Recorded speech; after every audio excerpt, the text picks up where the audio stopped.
انت تعرف ان في لحظة في يومك ممكن تخلي تعبك كله مقبول او تخليه مجرد جوع او عطش بس، واللحظة دي هي النية. النهاردة هتعرف ازاي تظبط نيتك صح، وهل لازم تنوي قبل كل يوم، وهل نية صيام التطوع تفرق عن الفرض. كل ده هنعرفه في فيديو النهاردة ان شاء الله. ولكن قبل اي شيء صلي على النبي صلى الله عليه وسلم في الكومنتات، وبالمرة اعمل منشن لصاحبك علشان تاخد الاجر والثواب. بص يا صديقي، عشان صيامك يكون صح لازم يكون في شرطين اساسيين. الشرط الاول وهو خاص بالسيدات، الا وهو الطهارة من الحيض او النفاس. اما الشرط الثاني فهو للرجالة وللسيدات برضه مفيش مشكلة، الا وهو النية.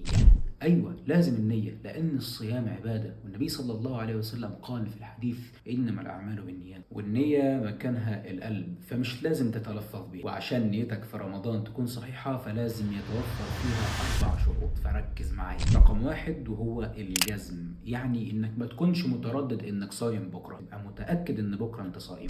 رقم 2 التعيين، يعني انك تنوي انه يكون صيام رمضان مش اي صيام وخلاص. رقم 3 التبييت، وهو انك تبيت النية قبل طلوع الفجر كل يوم، بقول النبي صلى الله عليه وسلم من لم يجمع الصيام قبل الفجر فلا صيام. رقم 4 التجديد. جمهور العلماء بيقول انك لازم تنوي كل ليلة علشان كل يوم عبادة مستقلة، وإن كان الإمام مالك قال إنه تكفي نية واحدة قبل بداية الشهر وخلاص، ولكن طبعا الأحوط والأرجح إنك تجددها كل يوم قبل الفجر، وده اللي عليه جمهور العلماء. تالت حاجة هنتكلم عليها في فيديو النهاردة وهي نية صيام التطوع اللي هو النافلة. وهنا بقى في تيسير كتير. لو صحيت الصبح وما لقيتش حاجة تاكلها ففي الوقت ده ممكن تنوي الصيام وتصوم عادي جدا وصيامك صحيح إن شاء الله، لأن النبي صلى الله عليه وسلم دخل على السيدة عائشة في مرة من المرات وسألها على طعام يأكله، فالسيدة عائشة قالت له إن مفيش أكل في البيت، فقال لها النبي صلى الله عليه وسلم فإني إذا صائم. ولكن انتبه،